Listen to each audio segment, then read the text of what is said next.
ಒಂದು ಹಸಿ ಹಸಿಯಾದ ಜೀವವನ್ನ ಕೊಂದು ಬಡ್ದು ಕೊಲೆ ಮಾಡಿದ್ರಲ್ಲ, ಆ ಕೊಲೆಗಡಕರ ಬಗ್ಗೆ ಇರುವಂತ ಕಾಳಜಿ ಆ ಕೊಲೆಯಾದಂತ ತರುಣನ ಬಗ್ಗಾಗ್ಲಿ ಕುಟುಂಬದ ಬಗ್ಗಾಗ್ಲಿ ಇಲ್ಲ. 2014ರ ಚುನಾವಣೆಯಲ್ಲಿ ಎಫ್ಟಿನ್ ಫೈಲಲ್ಲೇ ದಾಖಲಾದಂತ ಕರಾಳ ಸತ್ಯ ಏನು?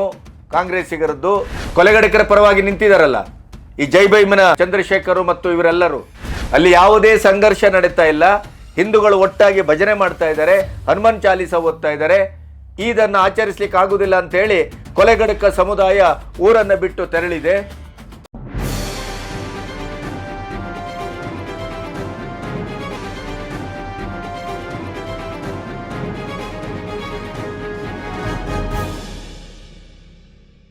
ನಮಸ್ತೆ, ಬಿ ಗಣಪತಿ ನ್ಯೂಸ್ ಚಾನೆಲ್ಗೆ ಸ್ವಾಗತ. ಉತ್ತಮ ನಗರದ ತರುಣ ಅನ್ನುವ ಅಮಾಯಕನ ಬರ್ಬರ ಹತ್ಯೆ ಹಲವಾರು ತಿರುವುಗಳನ್ನ ಪಡೆತಾ ಇದೆ. ದೆಹಲಿಯ ಸರ್ಕಾರ ಅತ್ಯಂತ ಕ್ಷಮತೆಯಿಂದ ಈ ಒಂದು ಹತ್ಯೆಯ ಕೇಸನ್ನ ನಿರ್ವಹಿಸಿದೆ. ಪೊಲೀಸರು ಮೊದಲ ದಿನದಿಂದಲೇ ಸರ್ಪಗಾವಲನ್ನ ಹಾಕಿ ಯಾವೆಲ್ಲ ಕಾನೂನು ಕ್ರಮವನ್ನ ತೆಗೆದುಕೋಬೇಕೋ ಅದನ್ನ ತೆಗೆದುಕೊಂಡಿದ್ದಾರೆ. ಆದರೆ ತರುಣ್ ಅನ್ನುವಂತ ಒಬ್ಬ ದಲಿತ ಹುಡುಗ ಬರ್ಬರವಾಗಿ ಹತ್ಯೆಯಾದಾಗಲೂ ಕೂಡ ದಲಿತ ಮತ್ತು ಸಂವಿಧಾನದ ಅಸ್ತ್ರಗಳನ್ನ ಪ್ರತಿ ಕ್ಷಣವೂ ಪ್ರತಿ ದಿನವೂ ಬಳಸ್ತಾ ಇರುವಂತ ಕಾಂಗ್ರೆಸ್ ಆಗಲಿ, ಜೈ ಭೀಮನ ಚಂದ್ರಶೇಖರ್ ಆಗಲಿ, ಈ ದಲಿತ ಹುಡುಗನ ಬರ್ಬರ ಕೊಲೆಯ ಬಗ್ಗೆ ಒಂದೇ ಒಂದು ಸಾಂತ್ವನದ ಮಾತನ್ನ ಆಡದೇ ಇರುವಂತದ್ದು ಇಡೀ ದೇಶದಲ್ಲಿ ಇವತ್ತು ಆಕ್ರೋಶವನ್ನ ಹುಟ್ಟುಹಾಕಿದೆ. ಅದರ ಜೊತೆಗೆ ಬಹಳ ನಾಜೂಕಾಗಿ ತನ್ನ ಟ್ವೀಟ್ ಅನ್ನ ಮಾಡುವ ಮೂಲಕ ರಾಹುಲ್ ಗಾಂಧಿ ಯಾವ ರೀತಿಯ ವೋಟ್ ಬ್ಯಾಂಕ್ ರಾಜಕಾರಣ ಮತ್ತು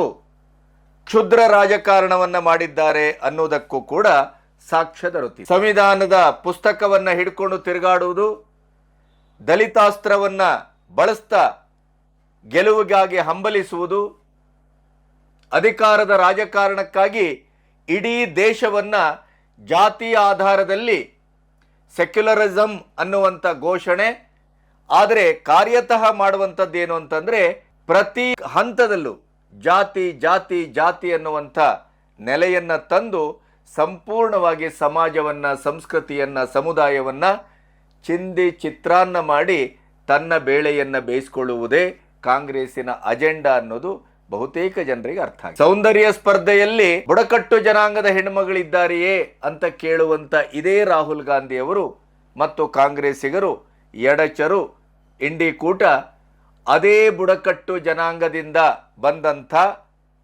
ದೇಶದ ಪ್ರಥಮ ಪ್ರಜೆ ದ್ರೌಪದಿ ಮುರ್ಮು ಅವರನ್ನ ಅವರ ಬಣ್ಣ ಮತ್ತು ರೂಪವನ್ನ ಇಟ್ಟುಕೊಂಡು ಎಷ್ಟರ ಮಟ್ಟಿಗೆ ಅಶ್ಲೀಲವಾಗಿ ಗೇಲಿ ಮಾಡಿದ್ರು ಅನ್ನೋದನ್ನ ಈ ದೇಶ ಮರೆಯಲಿಕ್ಕೆ ಸಾಧ್ಯ ಇಲ್ಲ.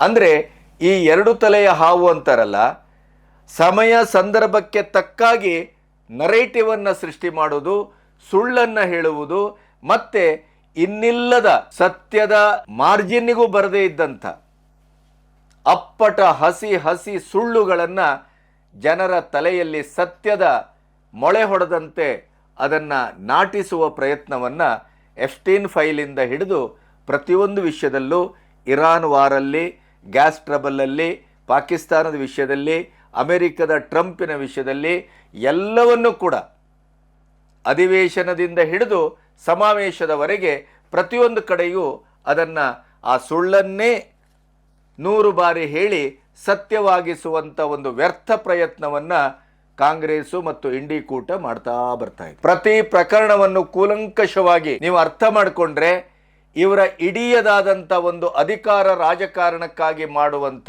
ಕ್ಷುದ್ರ ರಾಜಕಾರಣ ಮತ್ತು ಅಮಾನುಷ ರಾಜಕಾರಣ ನಿಮಗೆ ಕಣ್ಣೆದುರು ದುತ್ತನೆ ಎದುರಾಗತ್ತೆ. ಏನಾಗ್ತಾ ಇದೆ, ಏನಾಯಿತು ಅಂತ ಜಿಮ್ಮಿಂದ ಬಂದಂಥ 26ರ ತರುಣ ಅಮಾಯಕ, ಆ ಘಟನೆಗೂ ಅವನಿಗೂ ಯಾವ ಸಂಬಂಧವೂ ಇಲ್ಲ. 6 ವರ್ಷದ ಮಗು ಗೊತ್ತಿಲ್ಲದೇನೆ ಹುಡುಗಾಟಿಕೆಯಲ್ಲಿ ಹೋಳಿ ಹಬ್ಬ ಆಚರಿಸ್ತಾ ಇರುವಾಗ ವಾಟರ್ ಬಲೂನ್ನನ್ನ ಬಿಸಾಡಿತಾಳೆ. ಅಲ್ಲಿ ಪಾಸಾಗ್ತಾ ಇರುವಂತ ಮುಸ್ಲಿಂ ಹೆಣ್ಣುಮಗಳ ಕಾಲಿಗೆ ಒಂದು ಬೊಟ್ಟು ತಾಗತ್ತೆ. ಅಷ್ಟಕ್ಕೆ 10-14 ಜನ ಮತ್ತೆ ಆ ಮಗು ತಪ್ಪು ಮಾಡಿದಾಳೆ, ಅವಳಿಗೆ ಗೊತ್ತಿರಲಿಲ್ಲ, ಮುಗ್ಧ ಮಗು, ಸಣ್ಣವಳು, ಆದ್ರಿಂದ ನಾವು ಕ್ಷಮೆ ಕೇಳ್ತೇವೆ ಅಂತ ಇಡೀ ಕುಟುಂಬ ಕಾಲಿಗೆ ಬಿದ್ದಿದೆ. ಆದರೂ ಕೂಡ ಇವರ ಧರ್ಮಾಂಧತೆ ಯಾವ ಮಟ್ಟದ ಅಂತಂದ್ರೆ ಅವರು ಇಡೀ ಹೆದರಿ ಬೆದರಿ ಮನೆಯ ಬಾಗಿಲು ಹಾಕ್ಕೊಂಡ್ರೆ ಆ ಬಾಗಿಲನ್ನು ಒದ್ದು ಕಿಟಕಿಯನ್ನು ಒದ್ದು ದಾಂಧಲೆ ಮಾಡಿ ಅಷ್ಟೊತ್ತಿಗೆ ತರುಣ್ ಬಂದವನು ಏನಾಯಿತು ಅಂತ ಕೇಳಿದ್ದಕ್ಕೆ ಅವನನ್ನು ಹೊಡೆದು ಬರ್ಬರವಾಗಿ ಹತ್ಯೆ ಮಾಡಿದರು. ಆಮೇಲೂ ಇವರು ಶಾಂತರಾಗಲಿಲ್ಲ. ಆ ಮಗುವಿನ ಮನೆಯವರನ್ನು ಎಳೆದು ಅವರ ಕೈಕಾಲನ್ನು ಮುರಿದಿದ್ದಾರೆ. ಇದೆಲ್ಲವೂ ನಿಮಗೆ ಕಳೆದ ವಿಡಿಯೋದಲ್ಲಿ ನಾನು ಹೇಳಿದ್ದೇನೆ, ನಿಮಗೆ ಗೊತ್ತಿದೆ. ಈಗ ಈ ಪ್ರಕರಣ ಕಾನೂನಿನ ಪ್ರಕಾರ ಏನೇನಾಗಬೇಕು, ಸಾಂವಿಧಾನಿಕವಾಗಿ ಮತ್ತು ಕಾನೂನಿನ ಚೌಕಟ್ಟಲ್ಲಿ ಅಪರಾಧಿಗಳಿಗೆ, ಆರೋಪಿಗಳಿಗೆ, ಕೊಲೆಗಡಕರಿಗೆ ಏನೇನಾಗಬೇಕು ಅದನ್ನು ದೆಹಲಿ ಸರ್ಕಾರ ಮಾಡ್ತಾ ಇದೆ. ಆ ಮಧ್ಯೆ ರಾಹುಲ್ ಗಾಂಧಿ ಅವರು ಆರಂಭದಲ್ಲಿ ಎಲ್ಲೂ ಮಾತಾಡಿಲ್ಲ, ತಕ್ಷಣ ಪ್ರತಿಕ್ರಿಯಿಸುವ ಪ್ರಯತ್ನ ಇಲ್ಲ.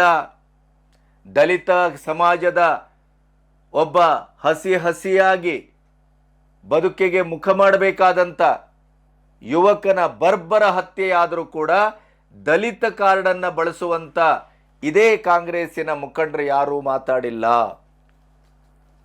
ಈಗ ಒಂದು ತರುಣ್ ಜೀವ ಹೋಗಿದೆ, ತರುಣ್ ಲಾಸ್ಟ್ ಲೈಫ್ ಅಂತ ಒಂದು ಟ್ವೀಟ್ ಮಾಡ್ತಾ ತರುಣ ಅಮಾಯಕನ ಕೊಲೆ, ಅದರ ಜೊತೆಗೆ ಇನ್ನೊಂದು ಕುಟುಂಬಕ್ಕೆ ನಿರಂತರ ಕಿರುಕುಳ, ಈ ರೀತಿಯ ಒಂದು ಟ್ವೀಟ್ ಈಗ ಪ್ರಕಟ ಆಗಿದೆ.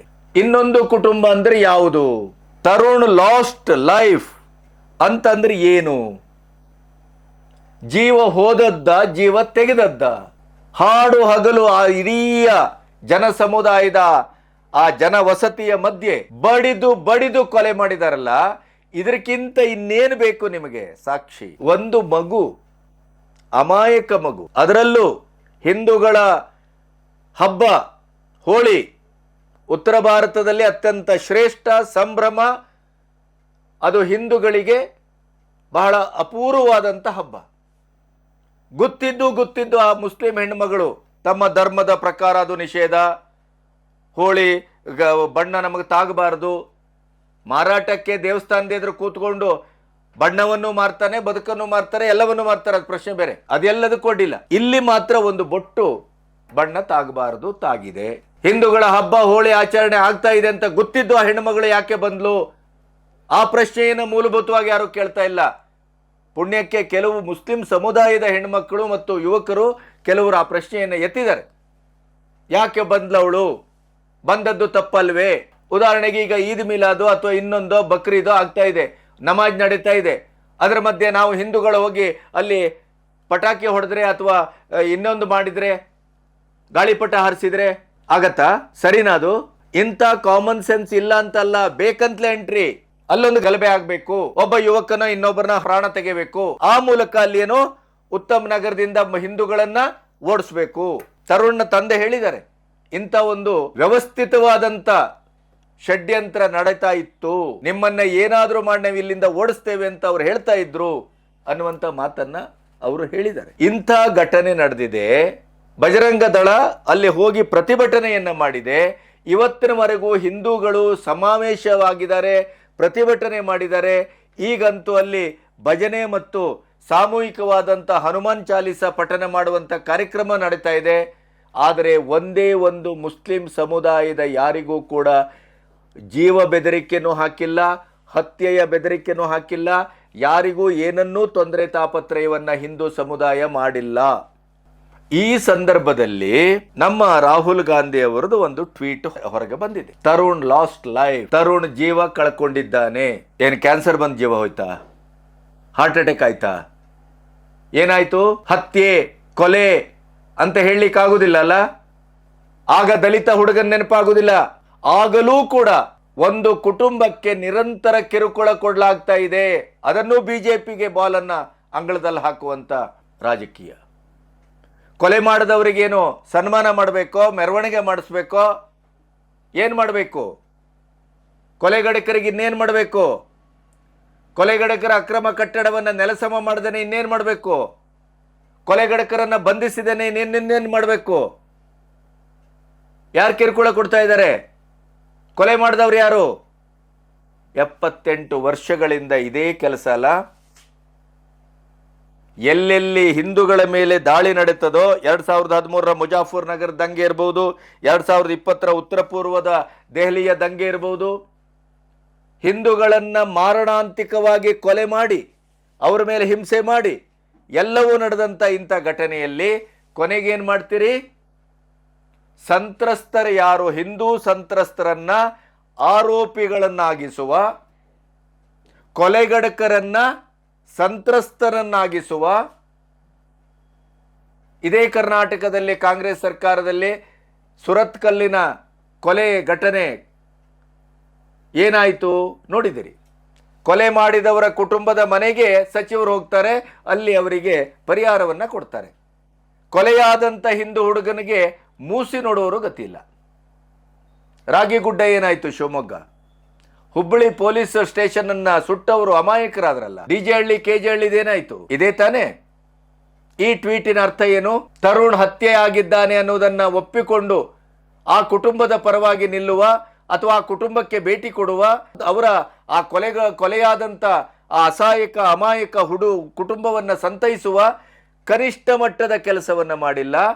ಬದಲಾಗಿ ಕೊಲೆಗಡುಕ ಕುಟುಂಬಕ್ಕೆ ಕಿರುಕುಳ ಆಗ್ತಾ ಇದೆ ಅಂತ ಹೇಳಿ ಅವರು ಟ್ವೀಟ್ ಮಾಡ್ತಾರೆ. ಬರ್ಬರವಾಗಿ ಹತ್ಯೆಯಾದಂಥ ಒಂದು ಕುಟುಂಬದ ದಾರುಣ ನೋವನ್ನು ಕೂಡ ರಾಜಕೀಯಕ್ಕೆ ಬಳಸ್ಕೊಳ್ಳುವಂಥ ಟ್ವೀಟನ್ನು ಮಾಡ್ತಾರೆ ಅಂತ ಆದರೆ ಏನು ಹೇಳಬೇಕು? ಇದಕ್ಕೆ ಏನು ಹೇಳಬೇಕು? ಏನನ್ನ ಭಾವಿಸಬೇಕು? ಅಲ್ಲಿ ದಲಿತ ಬರೋದಿಲ್ವಾ ನಿಮಗೆ?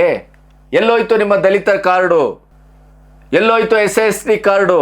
ತರುಣ್ ಒಬ್ಬ ದಲಿತ ಸಮುದಾಯದ ಹುಡುಗ ಸತ್ತಿದ್ದಾನೆ, ಆ ಮಟ್ಟಿಗೂ ನಿಮ್ಮ ರಾಜಕೀಯವನ್ನ ಮಾಡ್ತೀರಿ, ಅಲ್ಲಿ ದಲಿತರನ್ನ ಬಿಡ್ತೀರಿ. ಯಾಕೆಂದ್ರೆ ದಲಿತರ ವೋಟರ್ಸ್ನ ಸಂಖ್ಯೆ, ದಲಿತರ ವೋಟಿನ ಡೆನ್ಸಿಟಿಗಿಂತ ಇಲ್ಲಿ ಅಲ್ಪಸಂಖ್ಯಾತರ ವೋಟು ಬೇಕು. ಕಮೇನಿ ಸತ್ತದ್ದಕ್ಕೆ ಮೋದಿ ಸಂತಾಪ ಸೂಚಿಸಬೇಕು. ಇಲ್ಲದೆ ಇದ್ದರೆ ಶ್ರೀಮತಿ ಸೋನಿಯಾ ಗಾಂಧಿ ಅವರಿಗೆ ನೋವಾಗುತ್ತೆ. ಅವರು ಲೇಖನ ಬರೀತಾರೆ. ಬಾಂಗ್ಲಾದಲ್ಲಿ ಹಿಂದೂಗಳ ಮಾರಣ ಹೋಮ ಆಗ್ತಾ ಇದೆ. ಕೊಚ್ಚಿ ಕೊಚ್ಚಿ ಬೆಂಕಿ ಹಾಕಿ ಸುಟ್ಟು ಕೊಲೆ ಮಾಡ್ತಾ ಇದ್ದಾರೆ. ಹಾಡೆ ಹಗಲು. ಯಾವುದೇ ಎಡಪಂಥೀಯರಿಗೂ, ಇಂಡಿ ಕೂಟಕ್ಕೂ, ಕಾಂಗ್ರೆಸ್ಸಿಗರಿಗೂ ಯಾರಿಗೂ ಅದು ಹೃದಯಕ್ಕೆ ನಾಟುವುದಿಲ್ಲ. ಹಮಾಸ್ನಂತ ಉಗ್ರರು ನಿತ್ಯವೂ ಕಾಡ್ತಾರೆ. ಅವರಿಗಾಗಿ ಇಲ್ಲಿ ಪ್ರತಿಭಟನೆ, ಅವರಿಗಾಗಿ ಶ್ರೀಮತಿ ಪ್ರಿಯಾಂಕಾ ವಾದ್ರಾ ಅವರು ಇಲ್ಲಿ ಬ್ಯಾಗ್ ಅನ್ನು ಹಾಕೊಂಡು ಹೋಗ್ತಾರೆ ಪ್ಯಾಲೆಸ್ತೀನ್. ಅದೇ ದಲಿತ ಹುಡುಗ ಉತ್ತಮ್ ನಗರದಲ್ಲಿ, ದೆಹಲಿಯಲ್ಲಿ ಹಾಡೆ ಹಗಲು ಬರ್ಬರವಾಗಿ ಹೊಡೆದು ಕೊಂದದ್ರ ಬಗ್ಗೆ ತರುಣ್ ಲಾಸ್ಟ್ ಲೈಫ್. ಅಂದ್ರೆ ಅಲ್ಲಿಯ ಯಾವುದೇ ಹಿಂದೂ ಕುಟುಂಬಗಳು ಮುಸ್ಲಿಮರ ಕುಟುಂಬವನ್ನು ಟಾರ್ಗೆಟ್ ಇಲ್ಲ, ಬೆದರಿಕೆ ಹಾಕಿಲ್ಲ, ಕೊಲೆಗಳು ಮಾಡ್ತೇವೆ ಅಂತ ಹೇಳಲಿಲ್ಲ, ಹಿಂಸಾಚಾರ ಮಾಡಿಲ್ಲ. ಆದರೆ ಅದೇ ಮುಸ್ಲಿಂ ಸಮುದಾಯಕ್ಕೆ ಹಿಂದೂಗಳೊಟ್ಟಿಗೆ ಬಹಳ ವರ್ಷಗಳಿಂದ ಬದುಕ್ತಾ ಇದ್ದೇವೆ, ಒಂದು ಸಹಬಾಳ್ವೆ ನಡೆಸ್ತಾ ಇದ್ದೇವೆ. ಅಲ್ಲಿ ನಡೀತಾ ಇರೋದು ಹಿಂದೂ ಹಬ್ಬ ಹೋಳಿ. ನಮ್ಮ ಹುಡುಗಿಯೇ ಹೋಗಬಾರ್ದಿತ್ತು, ಹೋಗಿದ್ದಾಳೆ. ಏನೋ ಒಂದು ಮಗು ಅಚಾನಕ್ ಒಂದು ವಾಟರ್ ಬಲೂನನ್ನು ಬಿಸಾಡಿದಾಳೆ, ತಾಗಿದೆ, ಅದನ್ನು ಕ್ಷಮಿಸುವ ಅನ್ನುವಂಥ ಒಂದು ಕನಿಷ್ಠ ಮಟ್ಟದ ಮಾನವೀಯತೆ ಮತ್ತು ಔದಾರ್ಯ ಇಲ್ಲ. ಆ ಕುಟುಂಬ ಕಾಲಿಡಿದು ಬೇಡಿದೆ, ತಪ್ಪಾಯಿತು ಕ್ಷಮಿಸ್ಬಿಡಿ, ಮಗು 6 ವರ್ಷದ್ದು ಗೊತ್ತಾಗ್ಲಿಲ್ಲ, ಹೋಗಿ ಹೊಡೆದು ಬಡ್ದು ಕೊಂದು ಬರ್ಬರ ಹತ್ಯೆಗೈದ್ರು ಕೂಡ ಆ ಕುಟುಂಬಕ್ಕೆ ಕಿರುಕುಳ ಆಗ್ತಾ ಇದೆ. ರಾಹುಲ್ ಗಾಂಧಿ ಅವರಿಗೆ ಬಹಳ ನೋವಾಗಿದೆ, ಬಹಳ ಹರ್ಟ್ ಆಗಿದೆ. ಕುಟುಂಬದ ಆಧಾರ ಸ್ತಂಭವಾಗಿ ಬೆಳೆಯಬೇಕಾಗಿದ್ದಂಥ ಹಸುಗೂಸು 26ರ ತರುಣ, ಅವನು ಸತ್ತದ್ರ ಬಗ್ಗೆ, ಅದು ದಲಿತ ಕುಟುಂಬಕ್ಕೆ ಆದಂಥ ಒಂದು ಮಹಾ ಲಾಸ್ ಅನ್ನೋದ್ರ ಬಗ್ಗೆ, ಆ ಕುಟುಂಬಕ್ಕೆ ಸಂತೈಸಬೇಕು ಅನ್ನೋದ್ರ ಬಗ್ಗೆ ನೋ. ಇಂಥ ಕ್ಷುದ್ರ ರಾಜಕೀಯನ, ಇಂಥ ಅಮಾನುಷ ರಾಜಕೀಯನ, ರಾಜಕೀಯಕ್ಕೆ ಹೃದಯವೇ ಇಲ್ವಾ? ಹಾಗಾದ್ರೆ ಒಂದು ನ್ಯಾಯದ ಪ್ರಜ್ಞೆಯೇ ಇಲ್ವಾ? ತಾವು ಮಾಡಿದ ಅಪರಾಧಕ್ಕೆ, ತಮ್ಮ ಮೇಲೆ ಆಗ್ತಾ ಇರುವಂಥ ಕಾನೂನಿನ ಕ್ರಮಕ್ಕೆ, ಅಲ್ಲಿ ಈದ್ ಆಚರಣೆ ಸಾಧ್ಯ ಇಲ್ಲ ಅನ್ನುವಂಥ ಒಂದು ಮಾನಸಿಕ ಸ್ಥಿತಿಗೆ, ತೀರ್ಮಾನಕ್ಕೆ ಬಂದು ಉತ್ತಮ್ ನಗರದಿಂದ 78 ವರ್ಷದಲ್ಲಿ ಪ್ರಥಮ ಬಾರಿಗೆ ಕಾಣ್ತಾ ಇರುವಂಥ ದೃಶ್ಯ ಇದು. ಪ್ರತಿ ಊರಿನಲ್ಲಿ ಕೋಮು ಗಲಭೆ ಆದಾಗಲೂ ಹಿಂದೂಗಳು ಗುಳೆ ಹೋಗ್ತಾರೆ. ಸಾವಸ ಬೇಡ ಇವ್ರದು. ಎಷ್ಟೊತ್ತಿಗೆ ಬಂದು ಇಲ್ಲಿ ಬಾಗಿಲೆ ಕಲ್ಲು ಬಿಸಾಡ್ತಾರೆ, ಎಲ್ಲಿಗೆ ನಮ್ಮ ಹೆಣ್ಮಕ್ಕಳ ಮುಡಿ ಕೈ ಹಾಕ್ತಾರೆ, ಎಲ್ಲಿ ಏನಾಗ್ತದೆ ಅಂತ ಗೊತ್ತಾಗುದಿಲ್ಲಪ್ಪ, ಬೇಡ ಅಂತೇಳಿ ಕಾಶ್ಮೀರಿ ಪಂಡಿತರು ಮನೆ ಬಿಟ್ಟು ಓಡಿ ಬಂದ್ರಲ್ಲ, ಮನೆ ಬಿಟ್ಟು ಓಡಿಸುವುದೇ ಇವರ ಅಜೆಂಡಾ. ಉತ್ತಮ ನಗರದಲ್ಲಿ ಪುಣ್ಯಕ್ಕೆ ಅದು ಆಗಿಲ್ಲ. ಹಿಂದೂಗಳು ಮೊದಲ ಬಾರಿಗೆ ಸಂಘಟಿತರಾಗ್ತಾ ಇದ್ದಾರೆ, ಧ್ರುವೀಕರಣಗೊಳ್ತಾ ಇದ್ದಾರೆ, ಇಡೀಯದಾಗಿ ಒಂದಾಗಿ ಅಲ್ಲಿ ಹನುಮಾನ್ ಚಾಲೀಸ ಭಜನೆ ಮಾಡ್ತಾ ಇದ್ದಾರೆ.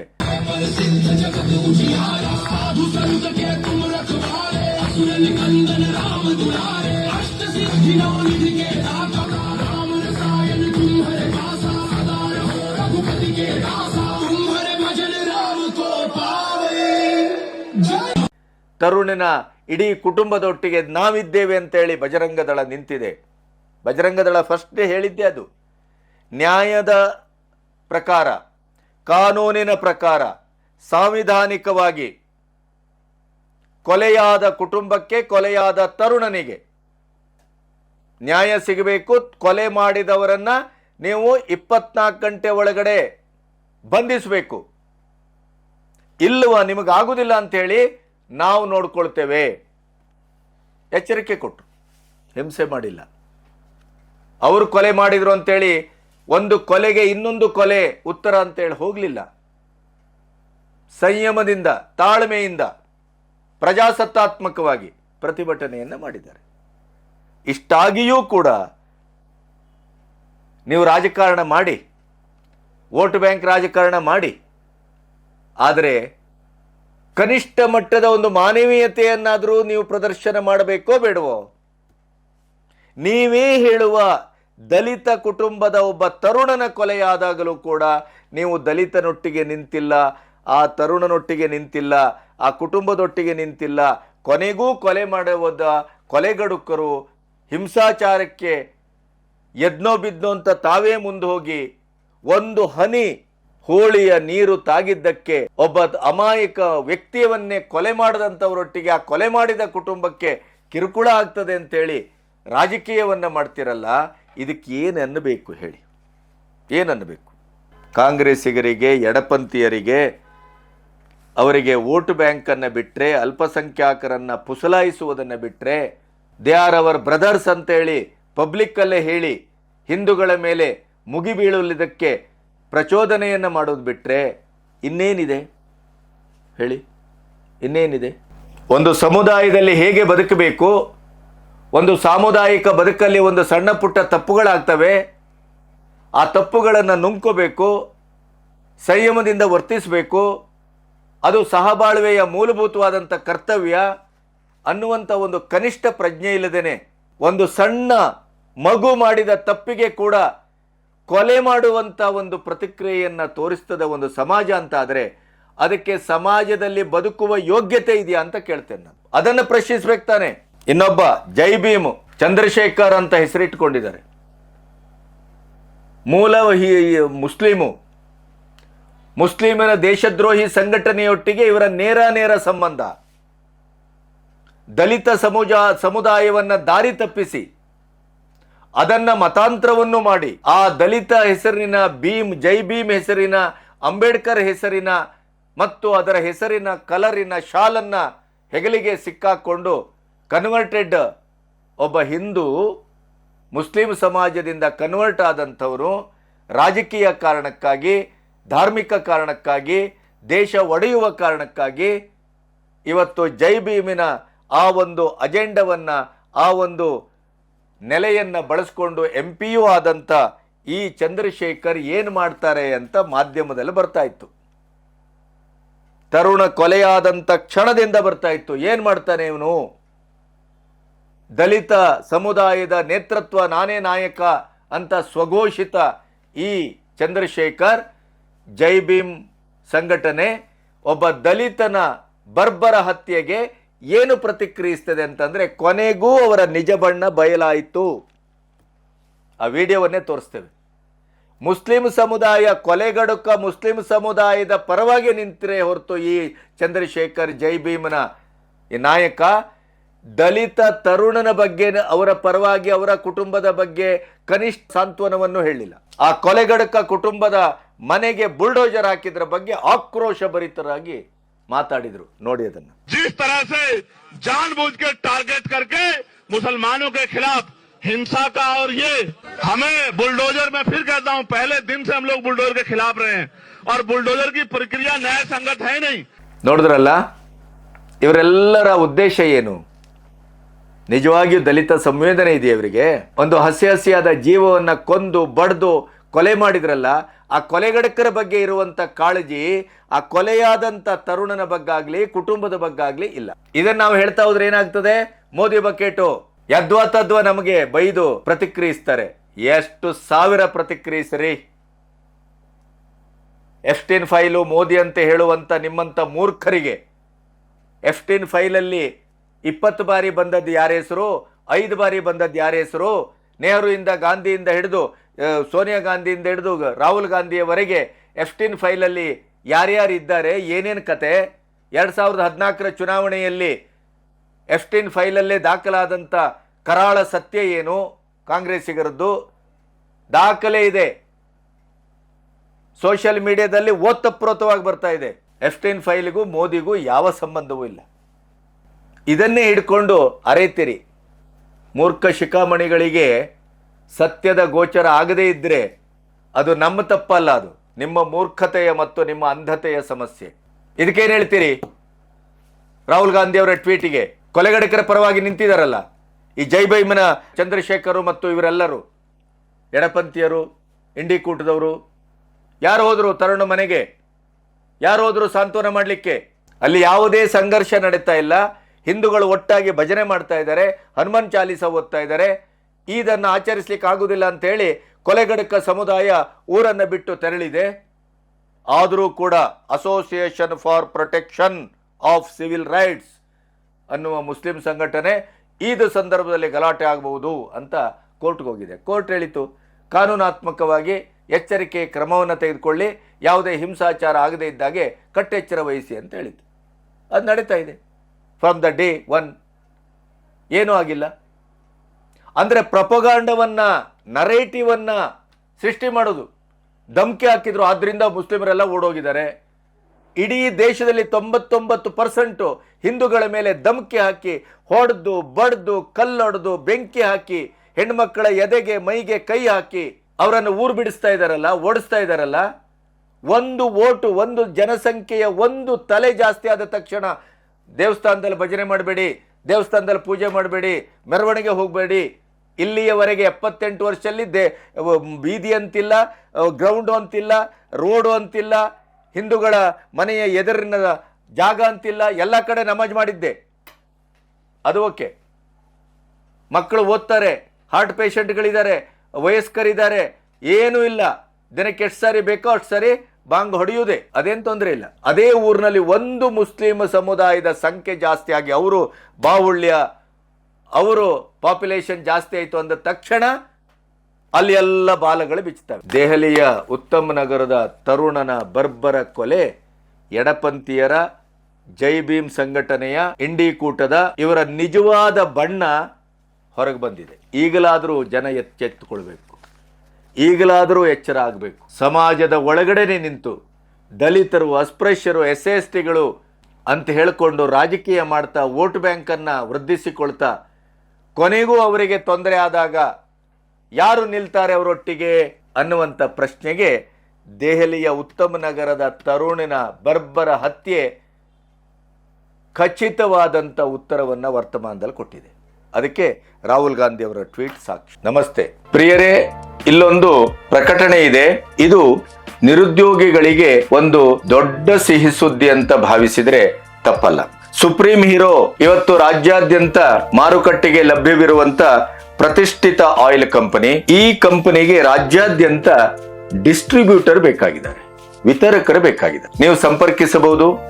ಆಕರ್ಷಕವಾದಂತಹ ಸಂಭಾವನೆ ಇದೆ, ಮತ್ತೆ ಬಹಳ ದೊಡ್ಡ ಕಂಪನಿ ಇದು. ಫೋನ್ ನಂಬರ್ ಇದೆ, ಕಂಪನಿಯ ಮಾಲೀಕರ ಹೆಸರಿದೆ. ಅವರಿಗೆ ನೀವು ಸಂಪರ್ಕಿಸಿದ್ರೆ ಅದರ ಮುಂದಿನ ಎಲ್ಲ ಒಂದು ವಿಲೇವಾರಿಗಳನ್ನು ನೀವು ಮಾಡ್ಕೋಬಹುದು. ನೀವು ಕೂತಲ್ಲೇ ನಿಮ್ಮ ಊರಿನಲ್ಲೇ ಇದರ ವಿತರಣೆಯ ಒಂದು ಜವಾಬ್ದಾರಿಯನ್ನು ತೆಗೆದುಕೊಂಡ್ರೆ ನಿಮ್ಮ ಉದ್ಯೋಗದ ಖಾತ್ರಿತನವನ್ನು ಮಾಡ್ಕೋಬಹುದು, ಬದುಕನ್ನ ಹಸನಾಗಿಸ್ಕೋಬಹುದು. ತಕ್ಷಣ ಸಂಪರ್ಕಿಸಿ. Do you have any interest to boost your product in the market? If so, please do one thing. You make a good ad video of your product. The video should contain your details, your experience in the market, your product specialities and other aspects.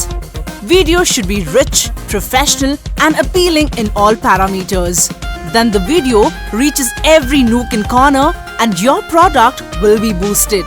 Please contact us if you want to win in competitive market.